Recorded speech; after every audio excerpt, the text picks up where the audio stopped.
अस्सलामुअलैकुम नाज़रीन कराम, नई वीडियो में आपको खुश आमदीद कहते हैं। सारे बुत टूट गए हैं। जो मनाजिर कल के जलसे में नज़र आए हैं उन्हें देखकर आप भी ये कहेंगे कि वाकई पाकिस्तान की आवाम इस बार झुकने और पीछे हटने के लिए तैयार नहीं है। जो रद्द-ए-अमल आया है उसने दिल को खुश कर दिया है। आप मेरे पीछे चलने वाली वीडियोस के मनाजिर देख सकते हैं। झूठ बोल रहे हैं वो सहाफ़ी जो कह रहे हैं कि लोग नहीं आए। जलसागाह के मनाजिर और वीडियोस बताती हैं कि लाहौर ने इनकी चूल्हें हिला दी हैं। अवाम का एक जमे गफ़ीर था। जलसागाह में एक जलसा था और रोडों पर भी एक जलसा था। किसी की भी कामयाबी देखनी हो तो उसके लिए अवामी मोबिलाइजेशन को देखा जाता है। इन्होंने रात इंटरनेट ब्लॉक किया हुआ था, ख़ास तौर पर जलसागाह में, इसलिए लोग अब फुटेजेस शेयर कर रहे हैं। लोग तो बाहर सड़कों का हाल दिखा रहे हैं, जबकि ये जो रेमंड डेविस की औलाद है वो कहती है कि 2500-3000 हज़ार बंदा था। लोग बता रहे हैं वीडियोस में कि एक एक रोड पर 2500-3000 हज़ार बंदा तो वैसे ही फंसा हुआ था। वो लोग जो जलसागाह नहीं पहुंच पाए, ये उनकी सूरत हाल थी। पीटीआई ने इतने लोग होने के बावजूद पुरअमन जमात होने का सबूत दिया। पीटीआई ने सबूत दिया कि वो लड़ना नहीं चाहते किसी से। फिर अली अमीन गंडापुर के मनाजिर अगर आप देखें तो आपको पता चले कि बावजूद इसके कि लाइट्स बंद की गई, किस कदर लोग वहां मौजूद थे। पुलिस को तैयार किया गया था कि इनके जनरेटर्स उठा के भाग जाने हैं और हमने बिजली बंद कर देनी है, और फिर वही किया गया।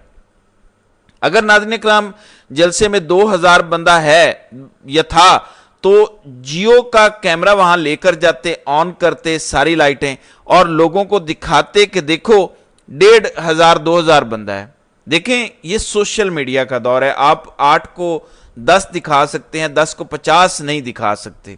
सोशल मीडिया का दौर है, झूठ बोला ही नहीं जा सकता।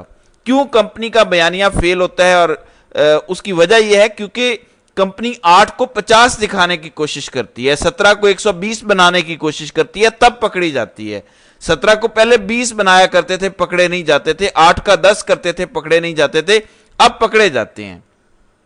अब आपको नाज़रीन इकराम एक तकरीर जो मुझे पसंद आई है वो दिखाता हूं, जो सलमान अकरम राजा ने एक बड़े पॉइंट की बात की है। ये जरा मुलाहिजा करें। अब वक्त आ गया है, अब वक्त आ गया है बहादुरी का, साबित कदमी का। हम एक इंतहाई खतरनाक और मक्कार दुश्मन से लड़ रहे हैं। 8 फरवरी साबित कदमी का।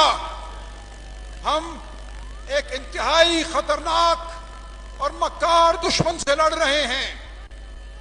जी, मैं ज्यादा आपको सुनवाना नहीं चाहता, सिर्फ ये नुक्ता समझ लें कि ये इंतहाई मक्कार दुश्मन है। जैसे हम दूसरी तीसरी की किताबों में पढ़ा करते थे 1965 के हवाले से कि मक्कार दुश्मन ने रात के अंधेरे में हमला कर दिया।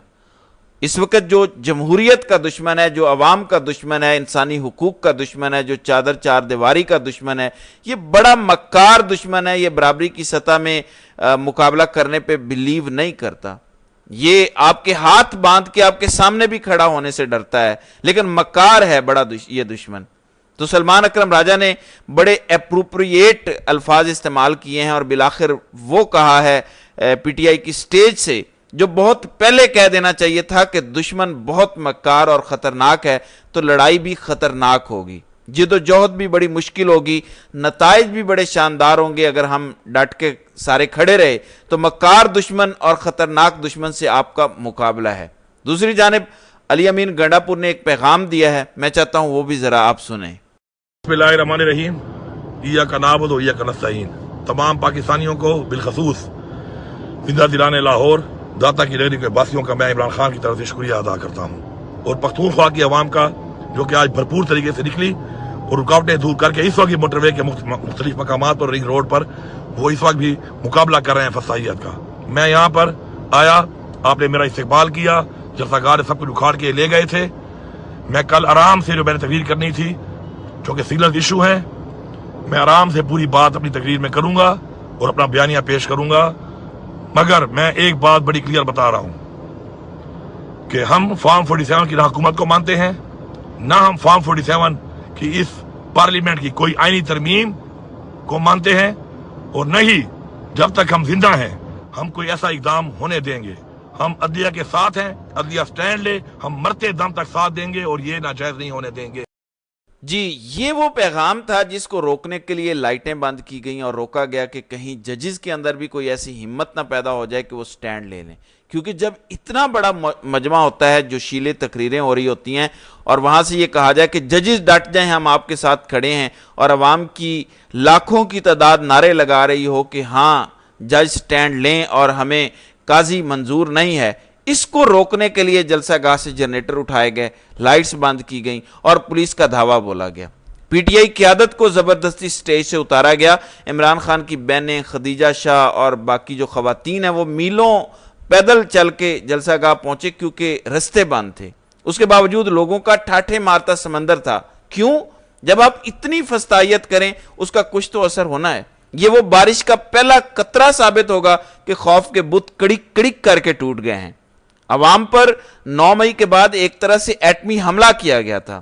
سوشل میڈیا ایکٹیوسٹ کو اٹھایا گیا, سیاسی جماعت کے لوگوں کو اٹھایا گیا, ورکرز کو اٹھایا گیا, سوشل میڈیا پہ جو لوگ کام کر رہے تھے ان کے گھر والوں کو اٹھایا گیا. ایک دم ایسی یلغار تھی کہ عوام ہکی بکی رہ گئی. ایک ایسا اٹیک تھا لیکن عوام سہ گئی, ریزسٹ کر گئی, کھڑی ہو گئی, اور آج عوام جیتنا شروع ہو گئی ہے. آج ریٹیلیٹ کر رہی ہے عوام اسی لاہور میں, جبکہ کور کمانڈر کے گھر میں صرف سناٹا اور خاموشی ہے. عمران خان کا نام لاہور میں ہر گلی ہر کوچے میں گونج رہا ہے. جس کور کمانڈر کے گھر کی بنیاد بنا کے پاکستان کے سب سے بڑے ہیرو اور سب سے بڑی سیاسی جماعت کے سربراہ اور اس کی پارٹی کے خلاف تاریخ کی سب سے گندی فستائیت کی گئی, آج اس کا نام ہر گلی ہر کوچے میں گونج رہا ہے. آج عوام نے جواب دے دیا ہے, اور اسی لاہور میں جواب دیا ہے جہاں انہوں نے کہا تھا کہ ہم نے اس دہشت گرد جماعت کا جھنڈا نہیں اٹھانے دینا. کل لوگوں نے جھنڈا بھی اٹھایا, ڈنڈا بھی ساتھ تھا اس جھنڈے میں, اور لوگ جلسہ گاہ بھی پہنچے. اسی لاہور کے لوگ پہنچے جن کی ماؤں بہنوں بیٹیوں کو بھی نہیں انہوں نے بخشا. کل لوگوں نے پہنچ کے دکھایا اور انہیں جواب دیا, اس لیے یہ بخلا گئے ہیں. دوسری جانب قاضی فائز عیسیٰ دوبارہ میدان میں آ گیا. اس نے اپنے رجسٹرار سے 9 سوالات پوچھ لیے ہیں. یہ جو مخصوص نشستوں کے کیس کا پہلے فیصلہ آیا تھا, اس کے بعد جو ابھی سیکنڈ فیصلہ جاری ہوا ہے, جو الیکشن کمیشن سے سوال پوچھا گیا تھا, اس پر قاضی صاحب کو اعتراض ہے. اس پر قاضی نے 9 سوال اٹھا دیے ہیں, اور کیا ہی سوال پوچھے ہیں قاضی صاحب نے. یعنی ان کے سوالوں سے ان کا اپنا پاگل پن شو ہوتا ہے. کہتے ہیں کہ الیکشنز کب فائل کی گئے, یہ اپلیکیشنز کب فائل کی گئیں, یہ اپلیکیشنز کمیٹی کے سامنے کیوں نہیں رکھی گئیں, ان اپلیکیشنز کی ہیئرنگ کہاں پہ ہوئی, کال لسٹ کیوں نہیں جاری ہوئی, نوٹس کیوں نہیں کیا گیا اٹارنی جنرل کو, پھر فیصلہ کیوں نہیں آپ نے سنایا آ کے کھلی عدالت میں, پھر کہا گیا کہ فیصلہ سنانے کے لیے کاز لسٹ کیوں نہیں جاری کی گئی, اور اس طرح کی باتیں لکھی ہوئی ہیں.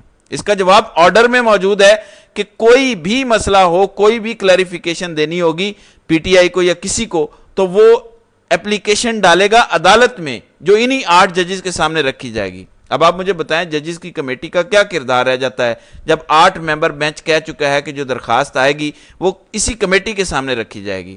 تو یہ 8 ممبر بینچ اس کمیٹی سے اوپر ہے. کمیٹی تو وہ کیس جو نیا کیس ہوتا ہے اس کے اوپر آتی ہے, یا 183 کی کوئی نئی درخواست ہو.